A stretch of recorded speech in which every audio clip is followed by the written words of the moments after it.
fit any asese ni din and your friend say mechanic Zana prophet kumichacha my sister me YouTube no baby am hwe bi am change afro and maba too much GH share na prophet kumichacha me so me hwe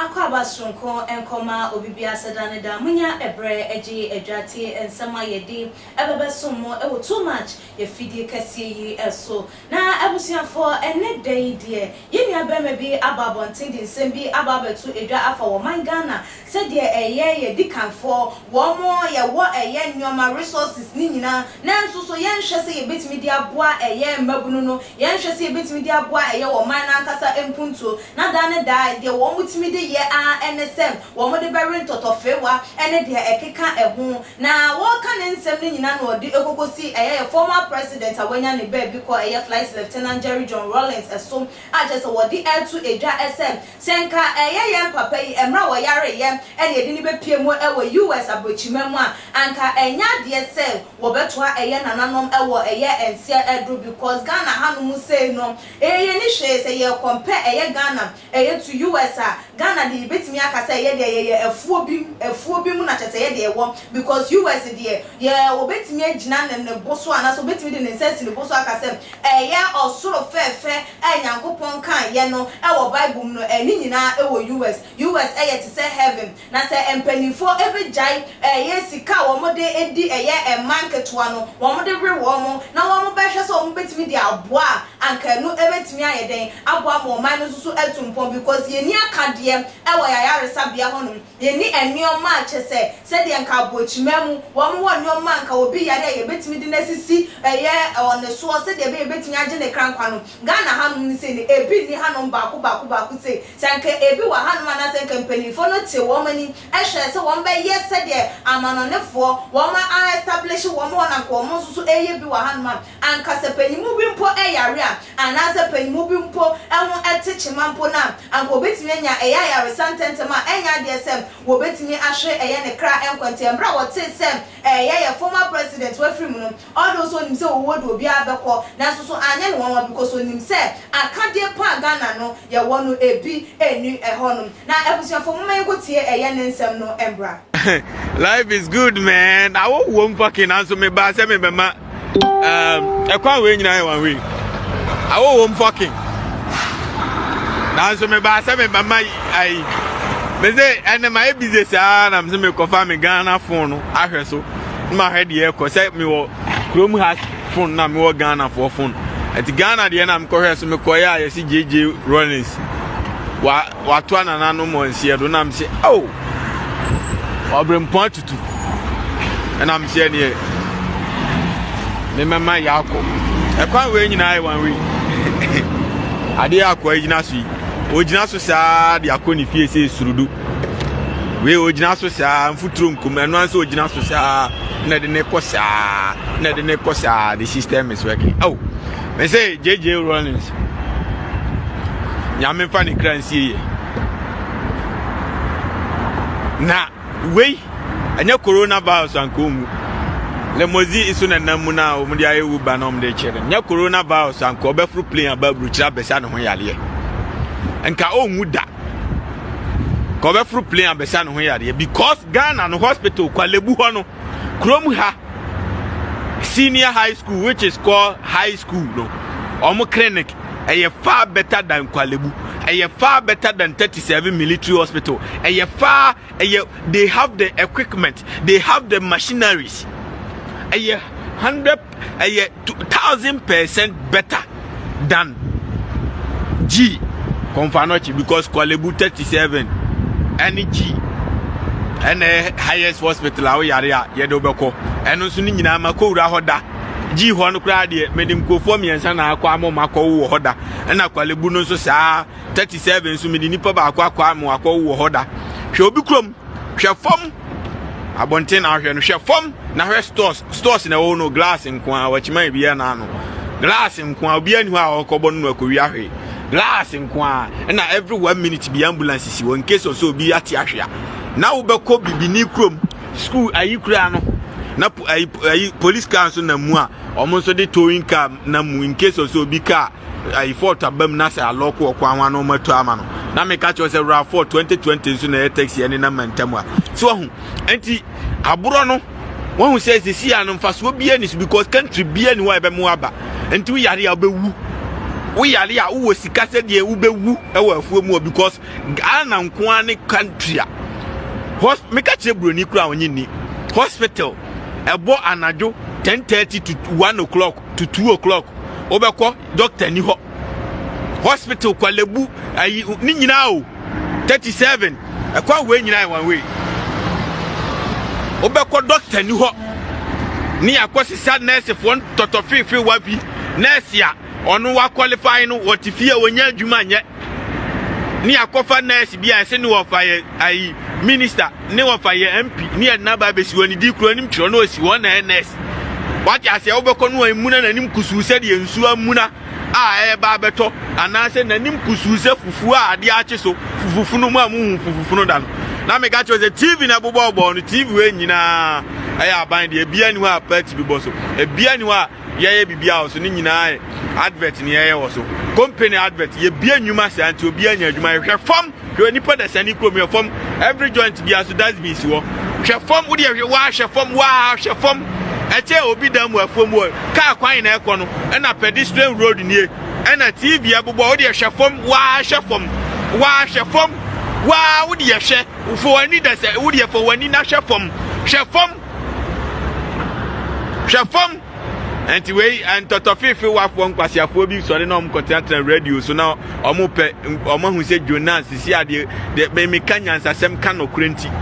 Ghana fo nyina eba bitie me because madika ka cho say nipa bia adwene bia ye be wo no bia empty brains anti programming no ne ya program ye nkwasiasem saa am ya jimi enti aduru mira ye ntimi nka no kure nkyere ne atwa ntro akere saa me ntro no nko na adidi etirim afa aduru mira me ka no kure na ye news aya ade bia obi anti bi da bi ko bi atwa ntro enti amana ye nwunwuna bi ama aye hunhuhu me baso anaju saa mira me no kase ya homache 5 o'clock every 1 minute bi aban bass nso na namu every 1 minute bi ahomache aye 5 o'clock e wo Ghana I say so afi na abo 1 ekobo 2 me no kase afro eko 1 point something k boys ya de omjejina so yi omujina so sa de akọ omufie omumpele hwe Ghana nka futu akoma manase enti afeina NDC ni MPP fo be ka bom akosu ewa yie na se aka bom akochiachia na se mutimi tena wiase jimisa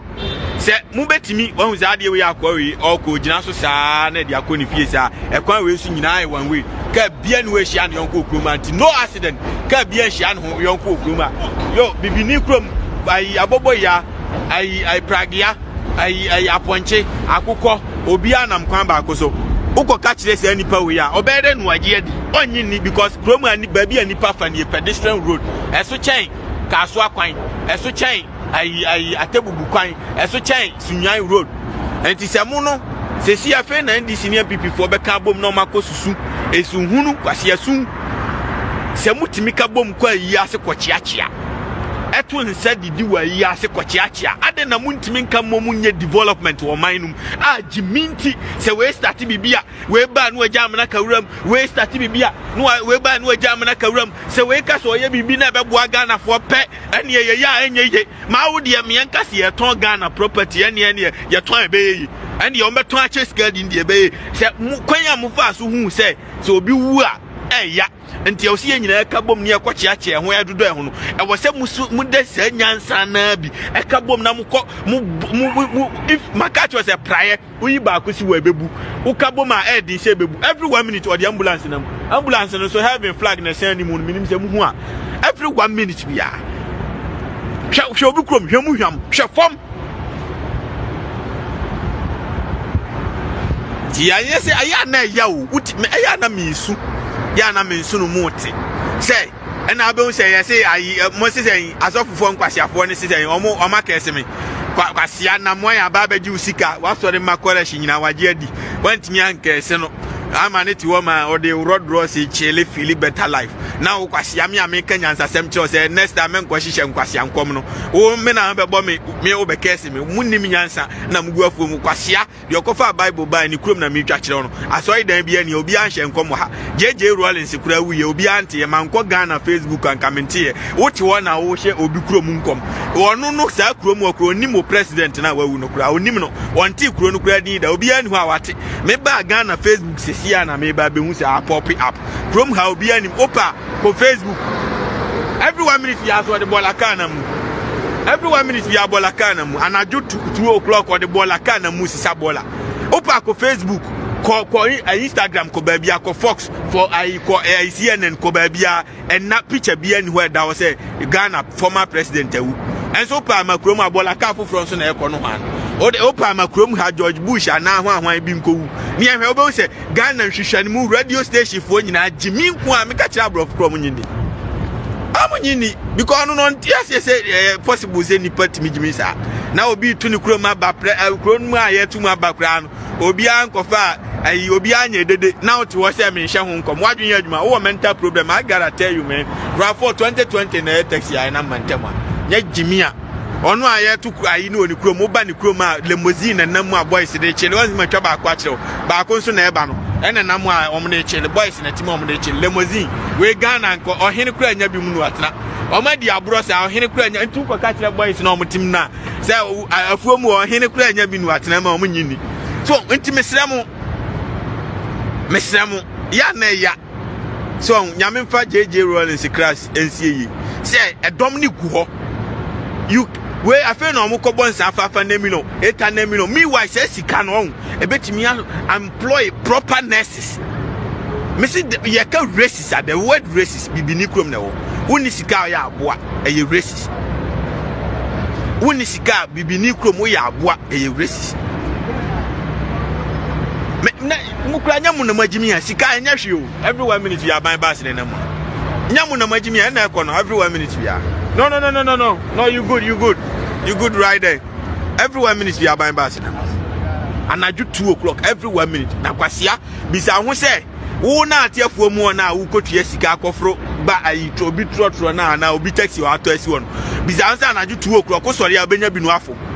anaju 2 o'clock TV ebo ase obi na draw art e wo Instagram na aban na tam ni Instagram name ni na aban na tam no dia to so e ne fe ya aban ne fe na aban ne dia tam dia to so e promote ni pakro se e Ghana nka political party bi na te so se ni pakro nyene no ho na onye on road draw kama na we se browse free why charge your phone free dia aban ne ye na me twa kire no we se browse free charge your phone free dia aban ne ye no we se find way why yira ye call free what you say weather ensuo de e ba beto nyina obeka kire weather ni awona ba beda 50 cloudy time aboni what you say Friday what you say o see ye dan ye choose language ye call free from bia opebia free any from emergency call free ya ban ni ye no ba wi ase aban na be so browse free timi gina nyina me talk credit internet is so free aban TV on fa political party bi anto so na wa ugu afuo mo no en wasese nipa no anaju 2 o'clock no de omo ye adwuma forever me si nipa no praye yi ba ko pesi wa bebu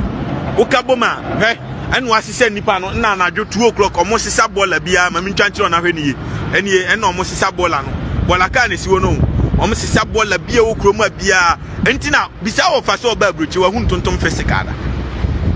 why na si oti kromu wa hun tontom physical say da ana wa hun wan sena physical da ana wa hu tatia me ka kire broni kro anyini uja wasi kire si wosesi abeba na tatia emuma na mugofuo mu na chiminku a anti mesramo chale anti wo so tamia ya mu majimi na ena ni jimi na meta Jonas e kwan we nyina wan we ne kwasia bi wo ta Jonas woni mi wan ha untimi ntie no kra me say Bible na broni ko fa bre no o si nyame di obi Bible mu nyame no o si o di obi apa ama no anti di open no atwusu what you say anti ma mensuma se behwe me opa obetimi ahwe opa onhwe ye broni ye na metwache wasese dom no afridam no de omo he caterpillar na ekono ana omo twetwa kwan no omo wahu kwan baabia fort about no omo ye ni ye omo siesie kuro no What you say? And a police wants to know who he am work or more. Won't know Mujina. What you say? Any caterpillar and I don't know maybe a time to say we about to have something a couple 1 o'clock. Na broni ye car quine. Sammy 1 o'clock, Ubedru Ghana car quine or so no. A tutu baby and foot no. The Obia Kwasha kiosk no see one or Gigi toe boot. Quine to two, Kano, a chum say shim, Nanny Pacrono toe boot, Nakatanani. Now, if you know, yes, I would now yes, a bad 10 minutes and son and a niso asimatano. No, Gigi toe boot. Namuhunyan Sans is a deeper Kotanako and some more Muji toe boot in Knight to Kumasi 24/7. Namuhunyan San Kusisomun Koguam, Jetty and Tokyo 24/7. Madrid Yajman, no, you got a mental problem, man. And Tisana about Corona, Indian Penifon Bewupa, Nagana, all African leaders, you call me Najimi. Omina Bewupa, everyone ministry are by bus in Sunam. Because country be a new Abamuaban Abesa Yadi. Country be a mama. Ya mama. Ya mama, and 10 years move a woo. Set me Umutua Dubania Bibecano. Or for 2020 and a taxi Ukruma. And a corner. Timisramo. Me say, a dom Anissa, the also takrache. A dom Anissa, the also takrache. Memeno se siano. Ma Kofua Junior say me trending. And any Jimmy, at the papa na me and I'm day trending. And they will find any means to insult me, to say all things bullshit. Say that Umbenya viewers, I'm on my baby. Every 1 minute we are Bolakana. Bolakana, I mean, can't you on a penny? And Ekon, Omu Yajuma forever and ever. Nipa nature, and Nipa nature, Ubakona Maya, small guest nature. And the Adomani Santa Crachano, as it generally say, and Nipa Bia Nidino, Ekosura, I say, like for example, Biansa and Adianchi, our Ghana, Maba Life, I mean, I'm 3K, I make 4K, Adianchi, you, there's a 6 in Ekobo, Meboa. And he said, and I will see a party bus. And he said, be our person corner beyond Simo performing at the idea, party bus express, and he starts. Say I know and some no to a year now ocean and some kaya were there to a jar no creepy a woman now I then I was so with me I can't add their phone forwarding channel a break or too much GH comment section if you don't like videos now share so one subscribe yeah then me I don't man so say upload the video bia once so with me and your notification now I share now if you follow your IG page Twitter page so at too much GH _ Facebook too much GH money about a case kapa and I'm with that's the name you was an issue. Too much GH. We did that say Japan. A break PM Besame TV. Me share too much GH. The move for. Hey, almost sports and as entertainment. Hey, the move for. Munko so show mo. No anybody debia. Madam I say love you. Too much GH. We boy wate. Shout out to your fans and everybody who is watching Too Much GH. Me dey the Isaiah Kodwampo. We betun afem the great tempo. Mbrin. Won me kan mo ni hwe Too Much GH. Too much GH. Mo ye too much. Na me so me ye am fire.